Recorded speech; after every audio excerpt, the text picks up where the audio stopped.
नमस्कार, मैं कोमल सिंह और आप देख रहे हैं R news network. Pinky Chaudhary राष्ट्रीय अध्यक्ष हिंदू रक्षा दल को गाजियाबाद पुलिस ने शनिवार रात्रि से ही उनके घर पर नजरबंद कर दिया। पिंकी चौधरी रविवार को मुजफ्फरनगर के बुड़ाना क्षेत्र में सोनू खटी की 13वीं में शामिल होने जा रहे थे।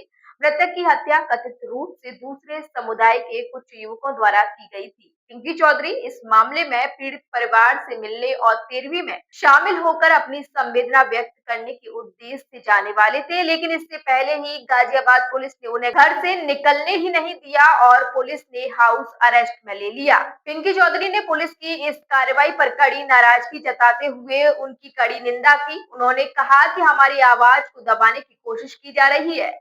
उन्होंने कहा कि मैं बुड़ाना में मारे गए हमारे हिंदू भाई सोनू खटी को न्याय दिलाने के लिए जा रहा था, लेकिन गाजियाबाद पुलिस प्रशासन ने मुझे घर में नजरबंद कर दिया। मेरी आवाज को रोका नहीं जा सकता। मैं जहां से बोलता हूं वहां से जिहादियों की नींव हिल जाती है। उन्होंने ये भी कहा कि जिन लोगों ने हमारे हिंदू भाई की हत्या की है उनके घर तुड़वाने तक यह संघर्ष जारी रहेगा। प्रशासन मुझे रोक सकता है लेकिन मेरे विचारों को नहीं। पिंकी चौधरी की नजरबंदी को लेकर उनके समर्थकों में आक्रोश देखा गया। इस पूरे मामले पर राष्ट्रीय हिंदू रक्षा दल के अध्यक्ष पिंकी चौधरी का क्या कुछ कहना है वो सुनिए। हाउस अरेस्ट प्रशासन ने कर रखा है, क्या कहना चाहेंगे?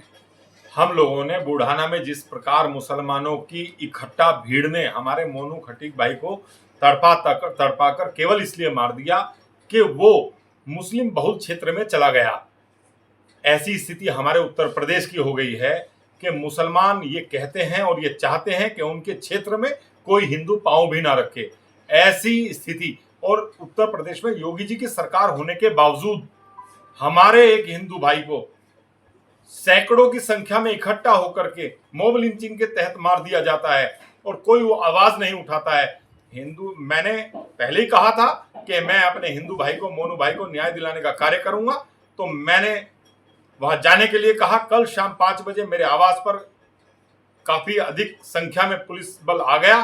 उन्होंने मुझे कहा कि थोड़ा कोऑपरेट करें, लेकिन हमारी वहां उत्तराखंड की, बुलंदशहर की और अन्य प्रदेशों से और मुजफ्फरनगर से, बागपत से, शामली से, सभी जगह से मेरी टीम वहां पहुंची है और मोनू भाई को न्याय दिलाने का कार्य वो कर रही है। और हिंदू रक्षा दल की एक मांग है, जितने भी मुसलमानों ने इकट्ठा होकर के मोनू को तड़पा करके मारा है, उन सभी के घर तोड़ दिए जाएं। वो जो कहते हैं कि हमारा मुस्लिम मोहल्ला है, उस मोहल्ले को ही समाप्त कर दिया जाना चाहिए। और मैं इसी में ये कह रहा हूं, अगर इसी प्रकार की घटना किसी मुस्लिम के साथ हो जाती तो क्या होता, आप लोग कल्पना तक नहीं कर सकते।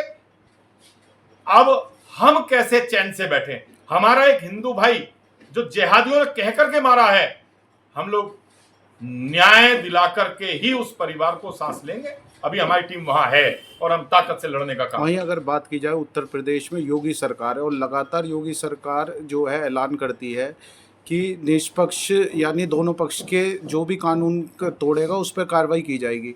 वहीं प्रशासन जो है आपकी आवाज़ को दबाने के लिए आपको हाउस अरेस्ट कर रखा है, इस पर क्या कहेंगे? मैं भी यही कहना चाहता हूं। मैं आपको बता रहा हूं, योगी जी भी जिस समय बसपा का कार्यकाल था, योगी जी भी अपने कार्यकर्ता के लिए, उसको न्याय दिलाने के लिए, क्योंकि उसको मुसलमानों ने मार दिया था, योगी जी को यहां गाजियाबाद में उतारा गया था। योगी जी के साथ केवल मैं था, हमारे कुछ कार्यकर्ता थे और हम लोगों ने योगी जी को मान सम्मान दिलाने का कार्य किया था। आज हम अपने कार्यकर्ता के लिए, अगर हिंदू परिवार के लिए जा रहे हैं, मुस्लिमों की भीड़ ने जो उसको मार दिया है, और योगी जी इस तरीके का कृत्य ठीक नहीं है, मैं तो यही कहना चाहता हूं। लेकिन हम अपने हिंदू परिवारों को मरने नहीं देंगे, अपने बच्चों को कटने नहीं देंगे, हम उन्हें न्याय दिलाकर रहेंगे। मुझे अरेस्ट किया, कोई दिक्कत नहीं है।